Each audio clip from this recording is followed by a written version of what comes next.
Market ऊपर से नीचे, सेंसेक्स निफ्टी रेड और सबसे ज्यादा किस सेक्टर को इम्पैक्ट पड़ा? Metal stocks. अब क्वेश्चन ये है, ये सिर्फ टेम्पररी प्रॉफिट बुकिंग है या ट्रेंड चेंज का सिग्नल?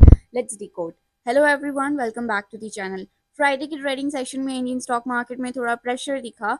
इन्वेस्टर्स ने रीसेंट हाइस के बाद प्रॉफिट बुकिंग स्टार्ट कर दी और ऊपर से वीकेंड का यूनियन बजट का tension. Market snapshot, Sensex around 415 points के गिरकर 82,150 के आसपास ट्रेड कर रहा था और निफ्टी भी 129 पॉइंट्स नीचे अराउंड 25,289 लेवल्स पर। ओवरऑल सेंटिमेंट थोड़ा कॉशियस था, लेकिन रियल पेन मेटल स्टॉक्स में दिखा।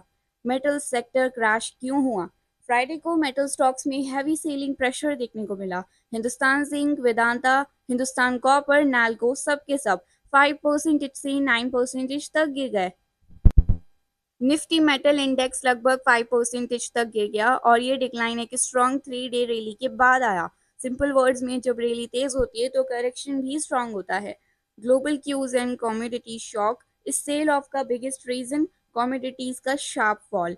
सिल्वर प्राइसेस एक दिन में ही लगभग 6% गिर गए। एमसीएक्स पर सिल्वर 4.20 लाख रुपीस पर केजी के रिकॉर्ड हाई से फिसल कर 3.66 लाख पर केजी तक आ गया। गोल्ड, सिल्वर और बेस मेटल्स में गिरावट आते ही इन्वेस्टर्स मेटल स्टॉक से एग्जिट लेने लगे। US Fed fear game, global market में एक और टेंशन चल रही है। यूएस फेडरल रिजर्व ज्यादा हॉकिश हो सकता है। नए फेड चीफ को लेकर स्पेकुलेशन है कि इंटरेस्ट रेट्स लॉन्गर टाइम तक हाई रह सकते हैं एंड हायर इंटरेस्ट रेट्स का मतलब कमोडिटीज और मेटल्स पर pressure. Hindustan copper special case, Hindustan copper जो कल ही 20% अपर सर्किट लगा था, आज 10.5% तक क्रैश हो गया। रीजन सीएनबीसी टीवी 18 की रिपोर्ट के मुताबिक शिकागो बेस्ड सीएमई एक्सचेंज ने कॉपर ट्रेड्स का मार्जिन 20% बढ़ा दिया। Higher margin is equal to higher risk is equal to short term selling.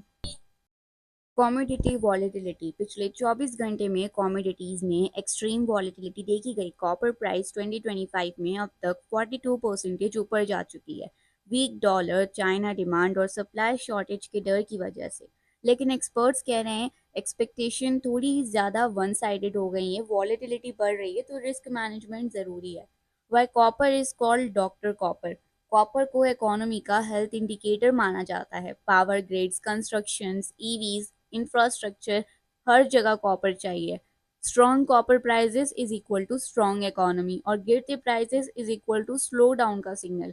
Goldman Sachs भी मानता है कि एआई, डिफेंस और पावर इंफ्रास्ट्रक्चर के चलते कॉपर डिमांड लॉन्ग टर्म में स्ट्रॉन्ग रह सकती है।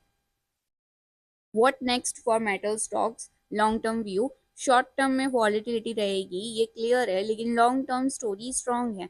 इंडिया 2030 तक 330 million ton steel capacity touch कर सकता है। कॉपर डिमांड 7% सीजीआर से ग्रो करने वाली है। EVs, renewable energy, infra push, सब मेटल पॉजिटिव। डिमांड 2030 तक डबल होने का एस्टिमेट। जेएसडब्ल्यू स्टील और जापान की जेएफई स्टील का 58 बिलियन रुपीस का जॉइंट इन्वेस्टमेंट भी इस स्टोरी को सपोर्ट करता है। Stock wise performance, currently Nifty metal index के 15 में से 12 स्टॉक्स रेड में है। वेदांता, हिंदुस्तान जिंक, नाल्को और Hindalco. Vedanta 7.7% down, Hindustan Zinc 7.7% down, NALCO 8% down और Hindalco 6% down. Final take away, metal stocks आज की स्टोरी क्रैश की स्कैरी लग सकती है, लेकिन ये ज़्यादातर profit booking plus global fear का रिजल्ट है। शॉर्ट टर्म ट्रेडर्स के लिए रिस्क हाई है, लेकिन लॉन्ग टर्म इन्वेस्टर्स के लिए corrections are opportunities with discipline. Budget के पहले वॉलीटिलिटी रहने वाली है, तो पेशेंस और रिस्क मैनेजमेंट सबसे इम्पॉर्टेंट है। ये वीडियो सिर्फ एजुकेशनल पर्पस के लिए है। कोई भी इन्वेस्टमेंट डिसीजन लेने से पहले अपने फाइनेंशियल एडवाइजर से ज़रूर कंसल्ट करें। अगर आपको वीडियो हेल्पफुल लगा तो लाइक करें, शेयर करें और चैनल को सब्सक्राइब करें। Thanks for watching.